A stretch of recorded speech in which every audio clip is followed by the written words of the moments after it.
Thank you, sir, and thank you, esteemed panelists, for the excellent session. Ladies and gentlemen, we would now be beginning off with the panel discussion on Advantage India, Reinforce Manufacturing and Logistics Goals. Thank you, sir, and thank you, esteemed panelists, for the excellent session. Ladies and gentlemen, we would now be beginning off with the panel discussion on Advantage India, Reinforce Manufacturing and Logistics Goals. May I first welcome Mr. Chandranath De, the Head, Industrial Operations and Business Development, India JLL, who will be moderating this session. The panelists, Mr. Alok Bhunia, the CEO of Ascendas First Place, Mr. Anshul Singhal, the MD of Wellspun One, Mr. N. Sridhar, the Group Director, CEO Infrastructure, Industrial and Logistics, Chief Investment and Strategy Officer, Hiranandani Group, Mr. R. K. Narayanan, CEO All Cargo, Mr. Rajesh Jaggi, Managing Partner, Real Estate Everstone Group, and Mr. Vineet Sheksaria, ED Morgan Stanley Real Estate. Welcome, panelists. May I now request Mr. Chandranath De to kindly take over the session. Over to you, sir.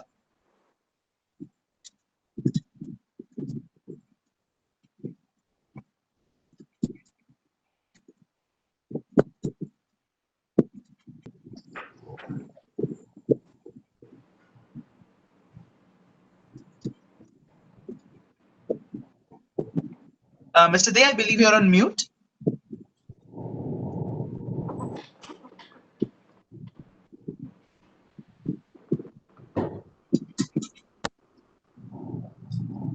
Hello. Am I audible?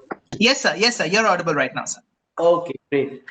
So first of all, thank you so much, Ronit, for passing this over to me for this panel. A very interesting session. After commercials and facility management, we move on to this panel. Am I audible? Hello. Yes, yes, yes. You're audible, sir. You're audible, sir. Yeah. First of all, thank you so much, and I would like to thank thousands of audience who has joined us today. We'll try our best to make it more insightful and informative. And we today have a panel which is full of legends in their fields. Actually, no less than superpower, superhumans, and in an Avengers, what we say. So we'll try to bring out the best in the field in terms of the updates and strategies that we need to take, and would also like to mention that the views and the standpoints shared by the panelists are personal only and based on their experience in the sector. So on to the topic: Advantage India, Reinforce Manufacturing and Logistic Goals.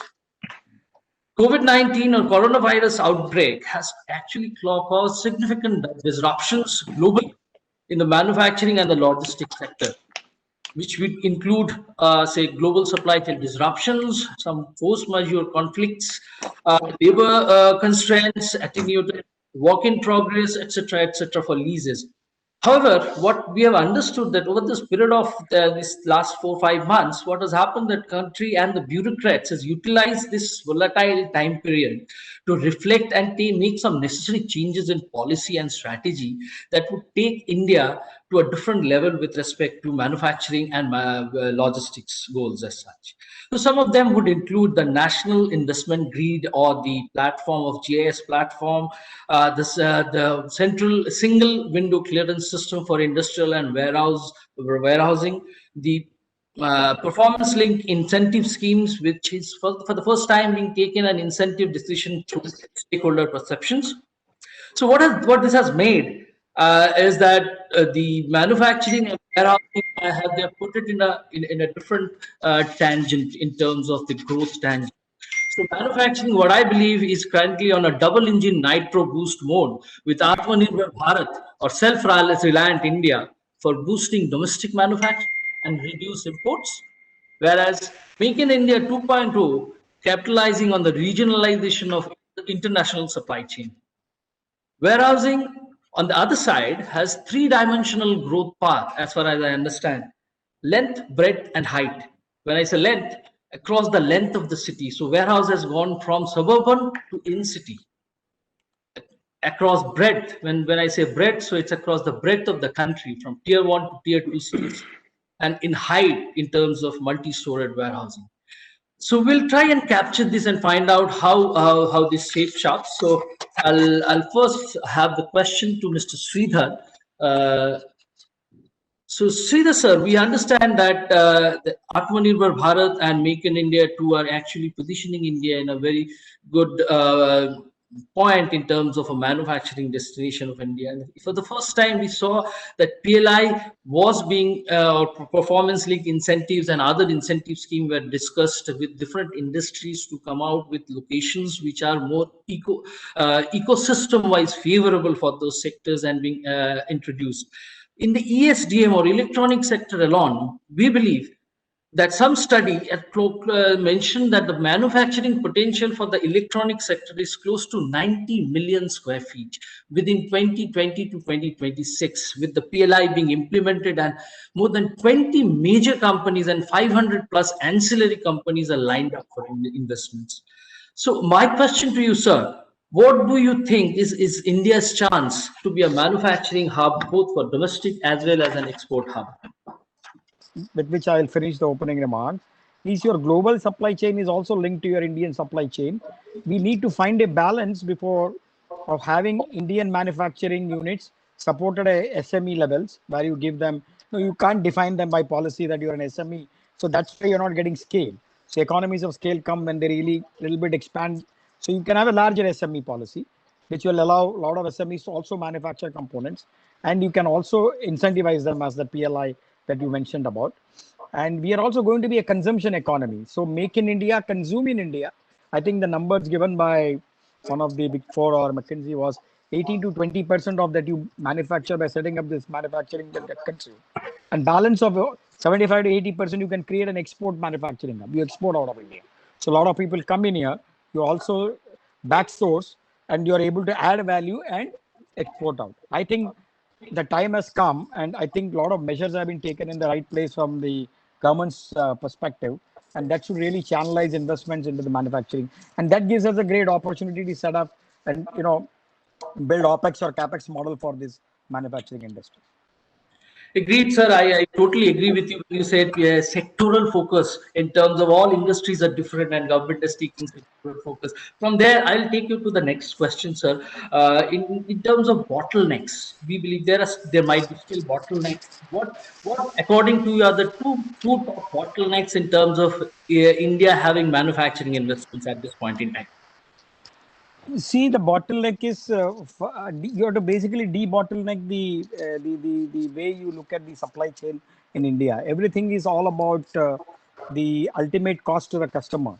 Whereas there is one customer can be one manufacturer can be a customer to the other manufacturer, which currently, as I see, I was studying a report by I think yours or McKinsey's in terms of manufacturing. 65% of value add is not happening in India. So first is you open up that, number one. So you support and build collaborative supply chain business in India, which means you support SMEs and SMEs. You give them more intensive incentives. You would redefine what SIDBI is defined as a small scale in terms of 25 lakhs in plant and machinery. Please redefine them to larger capex models. So people will be encouraged to do. They won't be classified. They will be classified as SME for incentives, but they can go larger. So they can create components for, let us say, Bajaj and all the auto ancillaries around it, which is Bajaj is an auto thing. So you increase the limit of those SMEs. So you start manufacturing more indigenous components rather than importing Taiwanese or Chinese. So that's something which we need to really focus on. But I think some policy measures in terms of identifying the large top 500 thing is already happening. That's number one. Second is you do collaborative supply chain, as I mentioned, which is very important for us to move towards. And investing heavily on land and plant and machinery could be a bottleneck for large manufacturing setups. So you need to find different models. So the investments will come in by creating a ecosystem for SMEs and SMEs along with the large manufacturing setups, because that will actually increase your product and add to your GDP as you go along. Saying this, I think they are really encouraging that, but then they also need to have somebody to really go out and market India. That is one more bottleneck that I see. Now we have got an opportunity. We need to go out and market aggressively. As soon as this pandemic happened, I believe a lot of companies went to Vietnam, signed up, etc. We need to have balance between import substitution and creating an export hub and attracting those sectoral manufacturing stuff into India. We have had a good experience as Hiranandani, Blackstone Venture, and we have been able to get a wind turbine and get ancillary units coming to setting up. So, but then we are increasing our footprint of land. Now that's the bottleneck. I can increase from 120 acres to 150, 200 acres in Chennai. In Talegaon, I already done an IIA. So, but then, reaching to that place, getting the policy, putting things in place takes close to, I think, between 12 to 18 months of time in terms of getting all of them put together. If we can crash those times and make things available easily to these manufacturing facilities who want to put it up, that would be a great advantage. Thank you, sir. In fact, I'll just pick up two things that you have said from what in terms of when you say marketing India. I think probably now we have one of the biggest marketing agents of India in the form of Invest India and Government of India and Mr. Modi. Correct. Absolutely. And second, you touched upon a point which I'll now take into Rajesh Chaggi, which is on your point of investments of land, building, and plant and machinery. So my question to you, Rajesh, is in fact almost 70 to 80% of all investments in manufacturing goes into these three components: land, building, and machinery. While the plant and machinery component, it is being kind of incentivized by the government with a recent mover scheme or manufacturing and other operations warehouse regulations which came in October 2019, which actually defers the duty paid on an imported machinery to some years beyond. So that means they give some break. But there is a huge chunk of money which goes into land and building of making those buildings. And here comes the opportunity of capex light or capex to opex conversion built manufacturing space as such. My question to you: what are the benefits of capex light, ready built or built to suit manufacturing space? Rajesh. Hi, thanks for having me on the panel today. Good evening, all. So, just to answer your question, if you see what Sridhar said, right? Okay, I think India has actually been an industrial economy from the beginning, right? The only thing is we haven't actually kept pace with it, okay, and therefore many of our competitors have actually overtaken us in manufacturing, but inherently India has been a manufacturing economy, obviously moved on to services. What we find is that when international companies want to come into India, okay, because of the title of the land, the issues of getting permissions, the length of time that it takes, we realize that most of companies don't want to actually get into buying land themselves, constructing themselves, getting permissions. They prefer to actually come to developers who actually are able to service them. And I think the biggest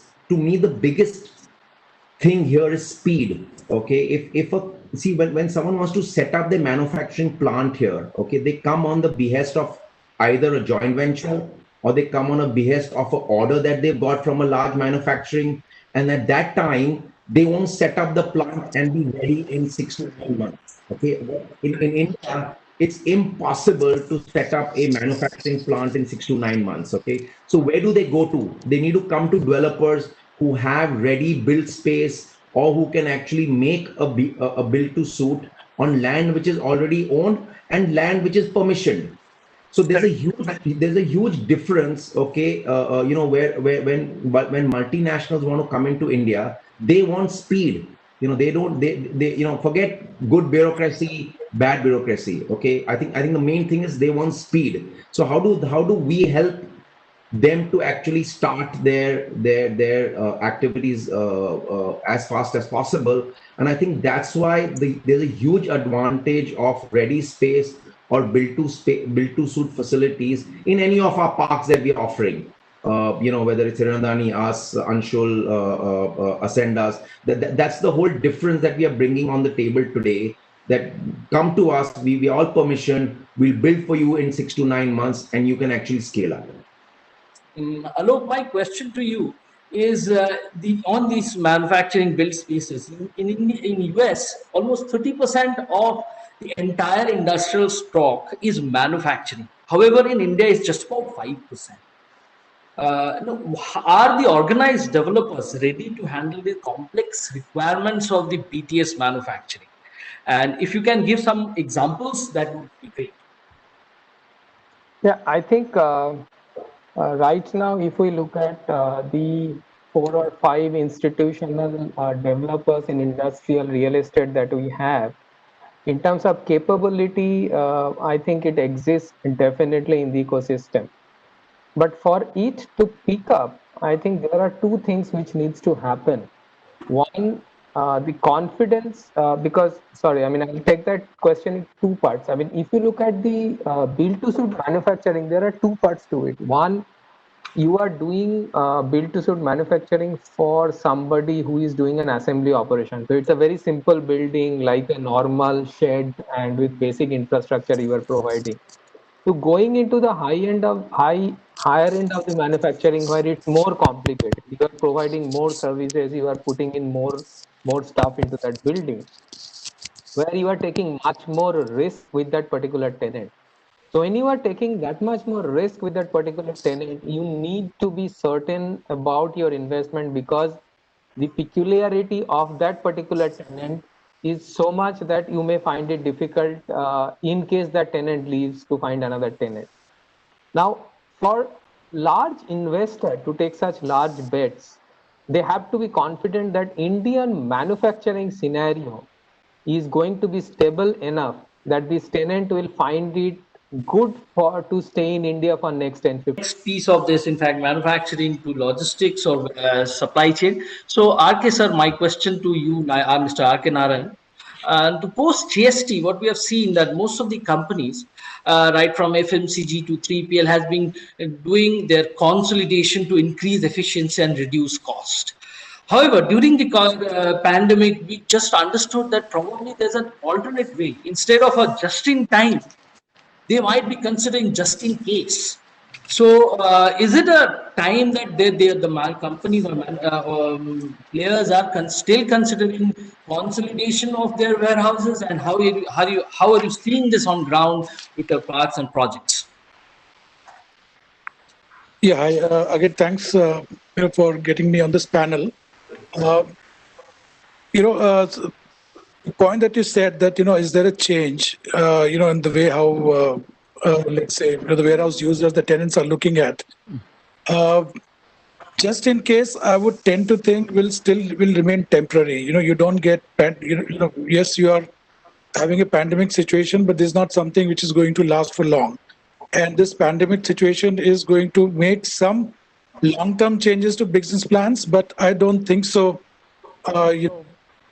Over inventory, as we talk about keeping more stocks from a BCP perspective, it itself is going to change. Yes, the pandemic is going to change the way few of the things that we have looked at. I mean, on the operation side, for example, an enhanced facility management that we talk about, from the industry or the market or the supply chain as a whole, because now there is greater focus on bringing about increased efficiency. So those are derived benefits that is coming out of it. Just as, to draw a parallel, for example, not everybody now needs to work out of office. This realization, for example, has dawned. The work from home, was there, earlier also, but not so much. But now, over the last 6 months, this experience. So similarly, it's kind of a shake-up to see that, yes, you need to look at the supply chain efficiency, whether it's in the warehouse operation, whether it's in logistic, or whether in the transportation. So those kind of long-term changes.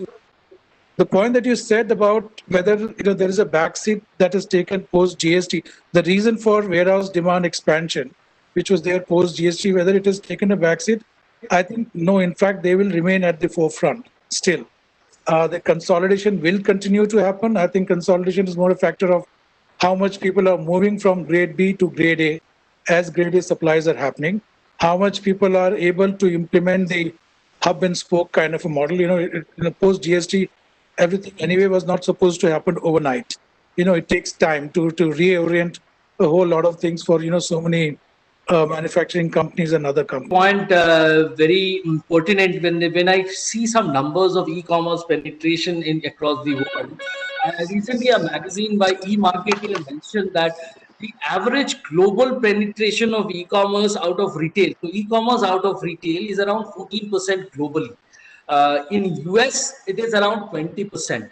In entire Asia Pacific, it is around 20%.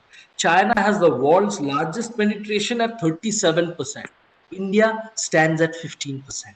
And here's the opportunity, which I would like to now take it to Anshul, please.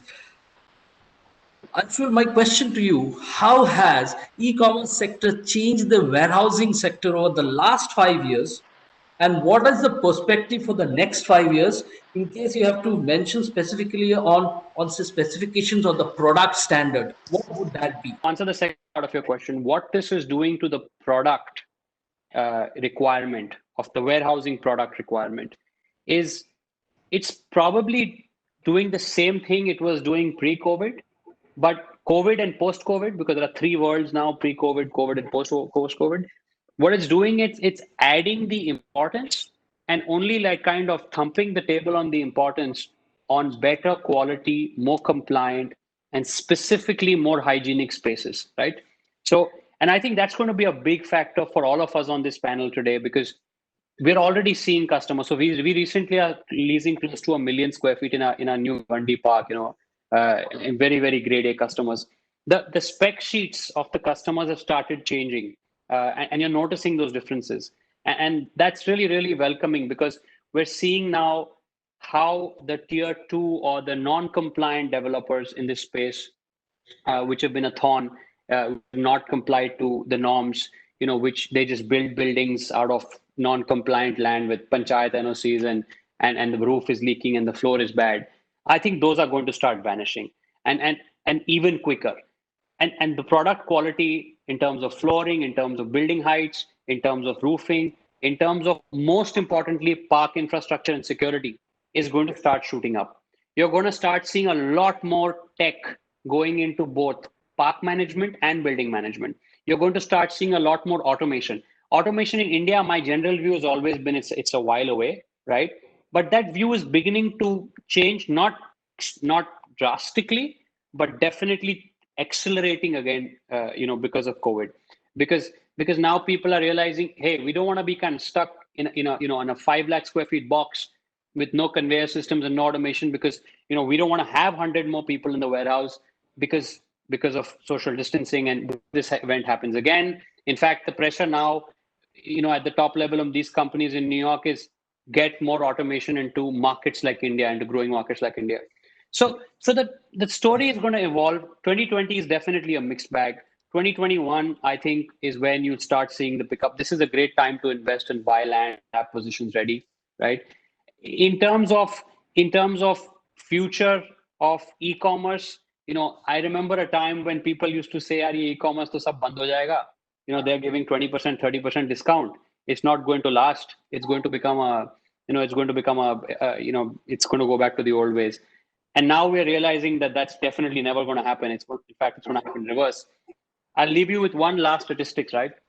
1 square foot of retail space is equal to 3 square foot of warehousing space, right? So basically, if you today do not want to go to a mall and do not want to shop, which is now that buying behavior is changing, even a smaller percentage of that number goes into warehouses. If you have to rent a mall space for 200 rupees a square foot and a warehouse for 30 bucks a square foot, and you can replace your shop window with your laptop window and your shelf space with your warehousing space. Just imagine the quantum of warehousing space requirement that will come up. But it's important for it to be grade A and quality, which will take time, right? It's not going to happen overnight. So this whole story to play out will take 3 to 5 years. But the market is solid, right? So I think overall, from an e-commerce perspective and a product perspective, story is positive. It's really important that the economy starts its engines back, so that 2021, the 3PLs and the FMCGs come back into the play, because currently they are very muted. Their businesses are down to 2019 or 2018. So that's my summary and takeaway points. Noted, Anshul. I think your point very well taken. The future is grade A and quality, and in this respect, I also heard you when you said that it is about not only just one city; it's going to tier 1, tier 2 cities as well. So my question to you: just name top three cities, tier 2, 3 cities, you would consider as the primary locations for just the names, 3 cities. Sure, sure. I mean, you have the king of warehousing, Rajesh Jaggi here. Should be asking him those questions, but I'm asking I him would as say- well. Don't worry. so see, I mean, top three locations from a demand perspective, right? The number one in my mind, but the most difficult to operate in is potentially Patna, right? Where there is a huge demand, but that has its challenges. Lucknow, Kanpur belt is definitely another good city, and in my view, again, Guwahati, which is again in east part of India, is a good city. Close competitors could potentially be Surat, where you're seeing a lot more activity there happening. And you asked for three, but I'll give you a couple more. Then there are cities like Coimbatore and others, which are kind of in the boundary. I'm not sure how much demand they'll actually end up uptaking. Kochi is a great city, but again, it has a lot of operational challenges. So you'll probably not see Grade stock coming there anytime soon. That's my view. Noted. Rajesh, your views on the top 3 cities? Tier 2 cities. Sorry, Rajesh, can't hear you. Sorry. I concur with Anshul. I think my view is Lucknow, Guwahati, and Patna. Noted. RK, sir? Yeah, I would agree with two of them, which is Lucknow and Guwahati. And I frankly don't know much about Patna, though I know that there is a whole lot of demand, etc. But leaving aside the operational challenges, I would tend to think that Cochin should be having that. Noted, But sir. yes, Anshul is right that there's a huge operational challenges. So maybe it has not come, and because to my mind it has not come so much. Therefore, and with except for maybe one or two players, and therefore the potential does exist for more. But I agree with Anshul that it's not easy to operate there. Okay. Alok?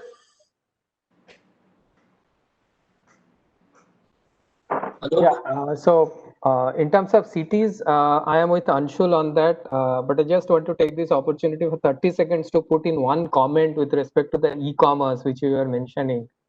Right. I think the growth of e-commerce and the statistics that we are looking at, and if that continues to grow the way it is talking about, they are looking at 30, 40, 50% of the market share, may be actually not very good for developers like us, because that will shift the balance of power too much in favor of the tenants. So yeah, maybe good for the industry, not for the developers. Noted your point. I understand where are you coming from. Alok, we gotta get more competitive, man. That's all. We gotta buy cheaper land. I understand what you're saying. So Alok, from this, I'll go to Sridhar also to take his comment on the top 3 tier 2 cities that he would consider. Sridhar. Like Anshul's word, standard operating mistake, unmuting myself. And the top 3 cities, more or less, I think all of them have covered. Add to that Coimbatore, and maybe I think in the Rajasthan belt, I think mid of Rajasthan, so you can say that could also become development. But my more with this, we'll move to the investment piece as such. So, Vineet, my question next to you.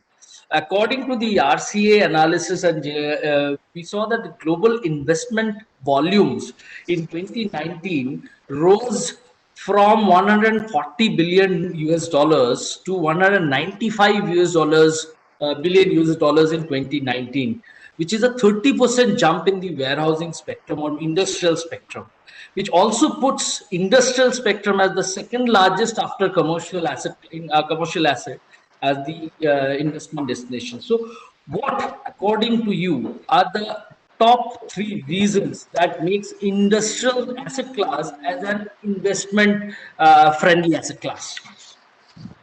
Sure. Thanks, Simran, for having me here.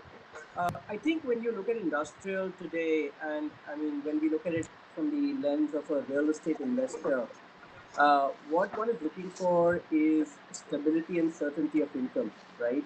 That is, I mean, real estate is an asset that investors invest in to diversify and largely to earn an annuity type income, right? So that's what kind of defines a core asset, so to say. So over time, what we've seen is, industrials kind of become the core asset class globally, and that's been reinforced post-COVID because throughout this we've seen kind of the stability and certainty of the income to be the most solid in this asset class, right? So I think it's kind of office has traditionally been the core asset class. I think it will continue to be in some markets, but in many other places, I think industrial is becoming very very important also, right? So yeah, I mean, I think that's sort of the primary reason why globally industrials seem important.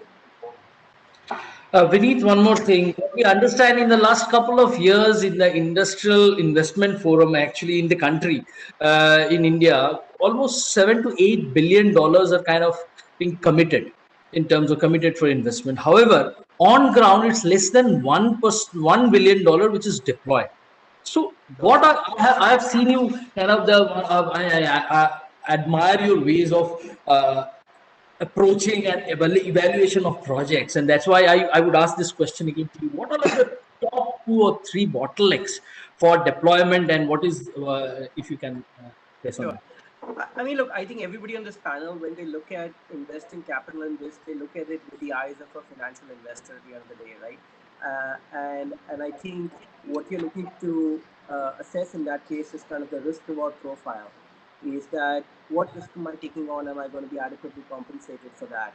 I think what happens in India is that sometimes the risk-reward profile is very skewed, right? Where when we look at India from the outside in, all the macro trends, etc., look very promising. And when you kind of come on the ground, it becomes a lot harder to execute, and you realize that the risk associated with that strategy is far higher than the potential rewards, and therefore that risk reward profile doesn't make sense, right? I think in warehousing, the biggest challenge, as Mani pointed out, has been land acquisition, right? I think land is very fragmented in India, right? I mean, you go outside cities and land holdings are generally half an acre or less. So when you're looking to buy 50 acres, you've got to go through 50 or 100 owners, which is really not anybody's cup of tea on this panel, right? Because we are all institutional investors.